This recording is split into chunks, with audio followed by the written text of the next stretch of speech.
ஆண்டவராகிய இயேசு கிறிஸ்துவின் கிருபையுள்ள நாமத்திலே உங்கள் அனைவருக்கும் அன்பின் வாழ்த்துக்கள் கூறி இந்த நாளின் தியானத்திற்கு உங்களை அன்போடு அழைக்கிறோம். இன்றைய தியான பகுதி ஏசாயா 61 அதிகாரம் 1 முதல் 11 வசனங்கள். ஏசாயா 61 1 முதல் 11. தியான வசனம் லூக்கா எழுதின சுவிசேஷம் 10 அதிகாரம் 30 வசனம்.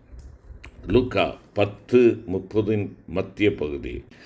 அவர்கள் அவன் வஸ்திரங்களை உரிந்து கொண்டு அவனை காயப்படுத்தி குற்றுயிராய் விட்டு போனார்கள்.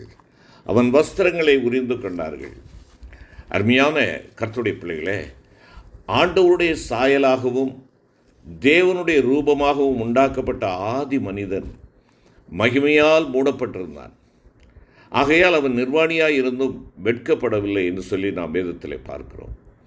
ஆனால் பாவம் செய்து தேவ மகிமையை அவன் இழந்தபோதோ வெட்கப்பட்டு அத்தி இலைகளினால் தங்களுக்கு அரைக்கச் செய்ய அவர்கள் உண்டு பண்ணினார்கள்.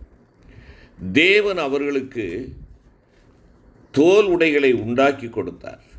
இன்றைய மனிதனும் தன்னுடைய சுயநீதியினால் தன் குற்றத்தை மூடி மறைக்க முயலுகிறான். ஆனால் தேவனோ தம்முடைய நீதியினால் அவனை மூடி அவனது நிர்வாணம் தெரியாதபடி காக்க வழிவகுத்து வைத்திருக்கிறார். கள்ளர் கையில் அகப்பட்ட இந்த மனுஷனை குறித்து பரிசுத்த லூக்கா 10 அதிகாரத்திலே நாம் வாசிக்கிறோம். ஆண்டவராய் இயேசு அவனை குறித்து குறிப்பிடுகையில் அக்கள்ளர்கள் அவனுடைய வஸ்திரத்தை உரிந்து அவனை காயப்படுத்தினார்கள் என்றார்.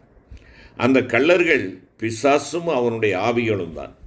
பிசாசின் கையில் ஒரு மனிதன் அகப்பட்டால் அவனுடைய வஸ்திரத்தை அவன் உரிந்து விடுகிறான். ஆனால் தேவனோ மனுஷனை வஸ்திரத்தால் தரிப்பிக்கிறார். ஆண்டவராகிய கர்த்தர் மனிதனுக்கு கொடுக்கும் பல்வேறு வஸ்திரங்களை குறித்து நாம் நம்முடைய பரிசுத்த வேதாகமத்தில் பார்க்கிறோம். முதலாவதாக ஏசாயா 61 அதிகாரம் 10 வசனத்தை பார்க்கின்ற பொழுது ரட்சிப்பின் வஸ்திரம். ரட்சிப்பின் வஸ்திரம். இந்த வஸ்திரம் நாம் ரட்சிக்கப்படும் போது நமக்கு அருளப்படுகிறது. கல்வாரியில் கர்த்தராகிய இயேசு கிறிஸ்துவை சந்திக்கும் போது நீங்களும் நானும் நம்முடைய சுயநீதியாகிய அழுக்கான கந்தையை மெய் மனஸ்தாபத்தோடுள்ள அறிக்கையோடு அவரிடத்திலே ஒப்படைக்கையில் அவர் அதற்கு பதிலாக ரட்சிப்பின் வஸ்திரத்தை நமக்கு தருகிறார். ஆனால் ஒருமுறை நாம் விட்டுவிட்ட பாவ கிரியைகளை திரும்ப செய்யும்போது பிசாசு அந்த வஸ்திரத்தை உரிந்து விடுகிறான். கிரியையிலே பாவம் செய்யாவிட்டாலும் விட்டுவிட்ட பாவங்களை மனதில் சிந்திக்கையில் அதன் மூலம் வஸ்திரத்தில் கரைகள் ஏற்படுகின்றன என்பதை மறந்து போகக்கூடாது. ஆம், ரட்சிப்பின் வஸ்திரத்தை நான் உறுதியாய் பற்றி கொண்டிருக்கிறேனா, அணிந்தவனாக இருக்கிறேனா? அந்த ரட்சிப்பின் வஸ்திரத்திலே கரைகள் காணப்படுகிறதா? ஜாக்கிரதையாய் நம்மை நாமே ஆராய்ந்து பார்ப்போம். இரண்டாவதாக ஏசாயா 61:10 அங்கே மறுபடியும் நான் வாசிப்போம் என்றால் ஆண்டவர் என்ன சொல்லுகிறார்? நீதியின் சால்வை கொடுக்கப்படும் என்பதாக சொல்லுகிறார். முதலாவது ரட்சிப்பின் வஸ்திரம், இரண்டாவதாக நீதியின் சால்வை. அவர் ரட்சிப்பின் வஸ்திரங்களை எனக்கு உடுத்தி நீதியின் சால்வையை எனக்கு தரித்தார் என்பதாக வசனம் சொல்லுகிறது. இந்த வஸ்திரத்தை நாம் ஆண்டவருடைய சமூகத்திலே நம்முடைய பாவங்களை அறிக்கை செய்து விட்டுவிட்டு அவருக்கென்று நம்மை அர்ப்பணித்து அவருடைய பிள்ளையாக மாறுகின்ற பொழுது நாம் பெற்றுக்கொள்கிறோம். தேவனுடைய கற்பனைகள் நீதியுள்ள கட்டளைகள் என்று உபாகமம் 4:8 எழுதப்படுகிறது. சகரியாவும் எலிசபெத்தும் கர்த்தரிட்ட சகல கற்பனைகளின்படியெல்லாம் நியமங்களின்படியெல்லாம் குற்றமற்றவர்களாய் நடந்து தேவனுக்கு முன்பாக நீதி உள்ளவர்களாய் இருந்தார்கள் என்பது பரிசுத்த லூக்கா 1:5-6 வாசிக்கிறோம். பவுல் அப்போஸ்தலனும் ரோமாபுரியாருக்கு எழுதுகின்ற பொழுது முன்னே நீங்கள் பாவத்திற்கு அடிமைகளாயிருந்தும் இப்பொழுது உங்களுக்கு ஒப்புவிக்கப்பட்ட உபதேச சட்டத்திற்கு நீங்கள் மனப்பூர்வமாய் கீழ்ப்படிந்ததினாலே தேவனுக்கு ஸ்தோத்திரம், பாவத்தினின்றி நீங்கள் விடுதலையாக்கப்பட்டு நீதிக்கு அடிமைகளானீர்கள் என்பதாக குறிப்பிடுகிறார். அருமையான கர்த்தருடைய பிள்ளைகளே, ஆண்டவருடைய சமூகத்திலே அவருடைய ரட்சிப்பின் வஸ்திரத்தை பெற்றுக்கொண்டவர்களாகிய நாம் அவருக்கு கீழ்ப்படுகின்ற பொழுது இந்த நீதியின் சால்வை நமக்கு அணியப்படுகிறது. அவருடைய வார்த்தையை கேட்டவர்களாக அல்ல, அவருடைய வார்த்தைகளுக்கு கீழ்ப்படுகிறவர்களாக நாம் இருக்க வேண்டும். நீதியுள்ள கட்டளைகளுக்கு கீழ்ப்படியும் போது நாம் நீதியை பெற்று நீதிக்கு அடிமைகளாகி நீதியை நிறைவேற்றுகிறோம். அப்பொழுது நீதி ஒரு சால்வையாக நமக்கு அளிக்கப்படுகிறது. நாம் அறிந்த சத்தியத்திற்கு உண்மையாக ஜீவிக்காவிட்டார் இந்த வஸ்திரத்தில் கரைப்பட்டு பின்பு திருடனாகிய பிசாசு இந்த வஸ்திரத்தை நம்மிலிருந்து உரிய வேண்டிய நிலை ஏற்பட்டுவிடும். மூன்றாவதாக ஏசாயா 61 அதிகாரம் 1 முதல் 3 வசனங்களை நீங்கள் வாசிப்பீர்கள் என்றால் துதியின் உடையை குறித்து அங்கே சொல்லப்பட்டிருக்கிறது. நாம் பரிசுத்த ஆவியானவரின் அபிஷேகத்தை பெறுகின்ற பொழுது துதியின் உடையை தரிக்கிறோம். தேவனுடைய வல்லமையையும் மகத்துவத்தையும் மேன்மையையும் புகழ்வதே துதியாகும் என்பதை சங்கீதம் 148, 149, 150 சங்கீதங்களிலிருந்து அறிகிறோம். பாட்டின் மூலமாகவும் சாட்சியின் மூலமாகவும் இந்த துதியின் அனுபவத்தை நாம் வெளிப்படுத்துகிறோம். சிலர் பரிசுத்த ஆவியானவரின் அபிஷேகத்தை பெற்ற ஆரம்ப காலத்தில் தேவனை புகழ்ந்து உயர்த்தி துதித்து கொண்டிருப்பார்கள். பின்பு படிப்படியாக அந்த அனுபவங்களை இழந்து விடுகிறார்கள். தேவனை துதிக்க வேண்டிய நேரத்தில் துதிக்காமல் இருந்தால் இந்த வஸ்திரத்தில் கரை ஏற்படுகிறது. பின்பு பிசாசு இந்த வஸ்திரத்தையே உரிந்து விடுகிறான். யோசபாத்துக்கு விரோதமாய் சத்துருக்கள் வந்தபோது லேவியர் மகா சத்தமாய் துதித்தார்கள். யோசபாத் ஜனத்தோடு ஆலோசனை பண்ணி ஆயுதம் அணிந்தவர்களுக்கு முன்பாக துதிக்கிறவர்களை, பாடகர்களை நடந்து போகும்படியாக செய்தான்.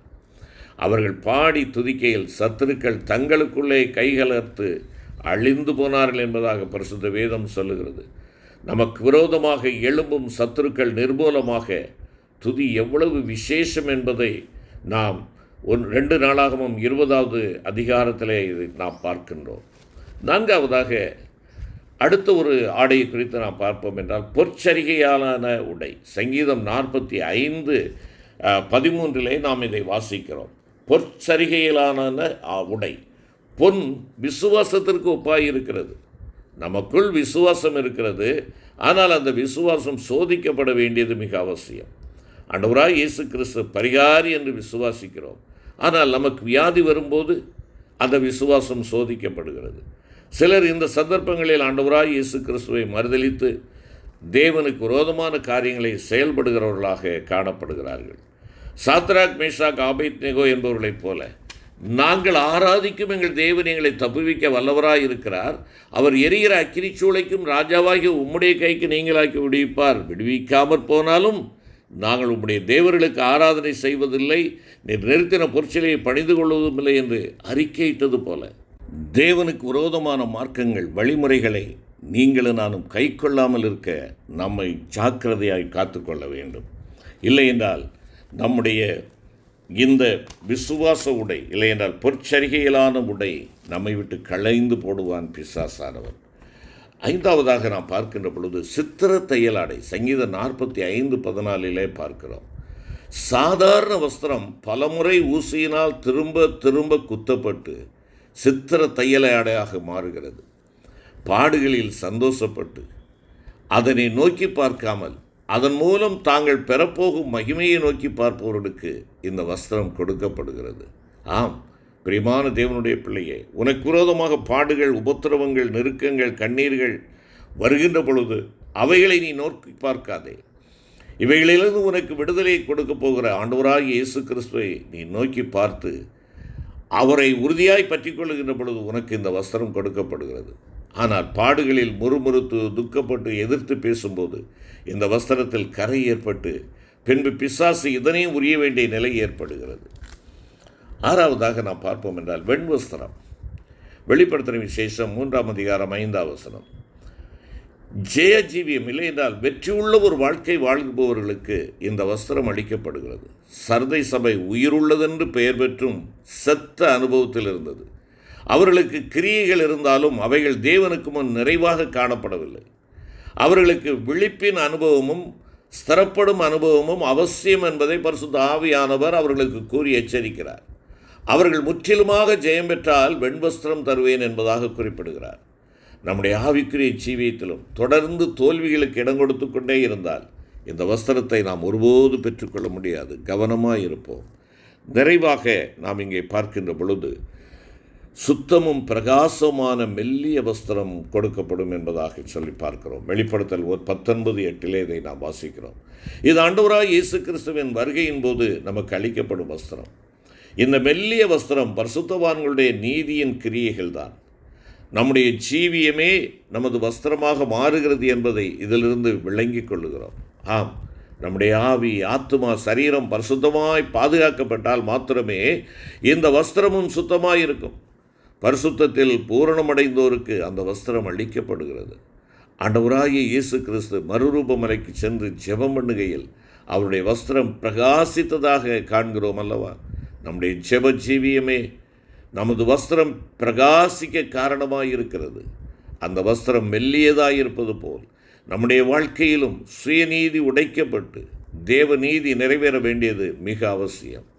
அருமையான கர்த்தருடைய பிள்ளைகளே, இந்த ஆடைகளை, ஆண்டவர் கொடுக்கிற இந்த வஸ்திரங்களை நாம் இழந்து விடாதபடி இருக்க நம்மை அவருடைய பாதத்தில் ஒப்பு கொடுப்போம், ஜெபிப்போம். எங்கள் அன்பின் ஆண்டவரே, ஆவிக்குரிய ஜீவியத்தின் ஒவ்வொரு அனுபவத்திலும் பெற்றுக்கொள்ள வேண்டிய வஸ்திரங்களை நாங்கள் தரித்து கொள்ளவும் தேவரீர் எங்களுக்கு கிருபை செய்து, நாங்கள் எங்களுக்கு கொடுக்கப்பட்ட அந்த வஸ்திரங்களை கரைபடாவண்ணம் பாதுகாத்து கொள்ள உம்முடைய பேரருளை எங்களிலே நீர் விளங்கச் செய்யும்.